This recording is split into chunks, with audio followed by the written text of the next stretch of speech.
most important question students need to ask is, what am I trying to find out with this research project, right? From there, they'll need to ask, what do I need to do to find out what I want to find out, right?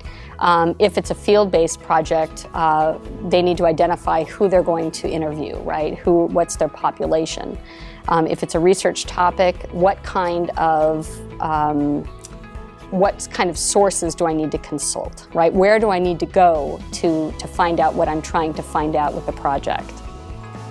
From there, they could ask, are there people who have already done research on this topic, right? It might be a matter of consulting academic sources that are already out there to give the student some kind of idea of how to move forward to find out what they're looking for.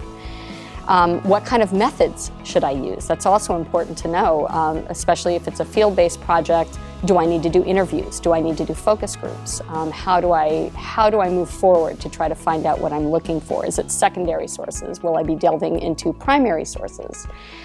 And oftentimes, students need to really ask themselves, what kind of questions do I need to ask to understand these multiple sources?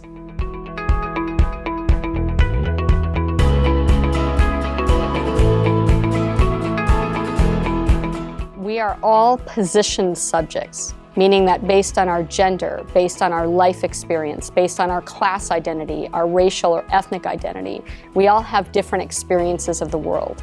Whether we're out in a community living or whether we are publishing academic sources, all of that information that students will be seeking is actually positioned. It's grounded from a particular perspective.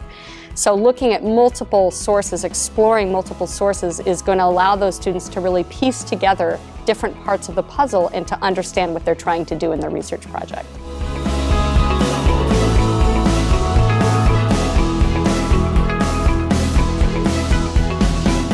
That's the best part. If research takes students down unexpected paths, they know they're doing a really good job in carrying out the research. Many of us, when we conduct our first research project, we think we have a perfect idea of what we're looking for, how this is going to unfold. We know what questions to ask. We're very confident. And then we start doing the research and we realize, oh, this is what I'm looking for, right? This is what it's about. It's not about this, it's about this.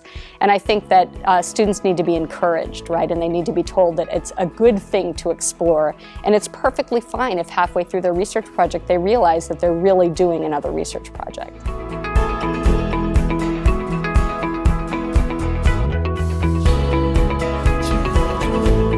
Well, I would say talk to other students.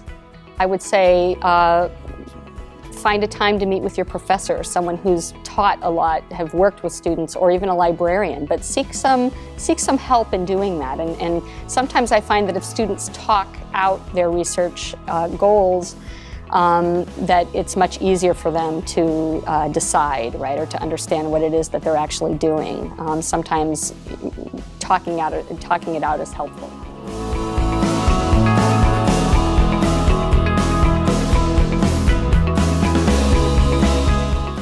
Recommend that they choose a subject for the research that they're passionate about. Maybe it's they've had a prior experience with something, or maybe it's that they haven't at all had an experience with something that they're interested in pursuing. But I think in order to do good research, students need to be passionate about the subject matter. It needs to matter to them.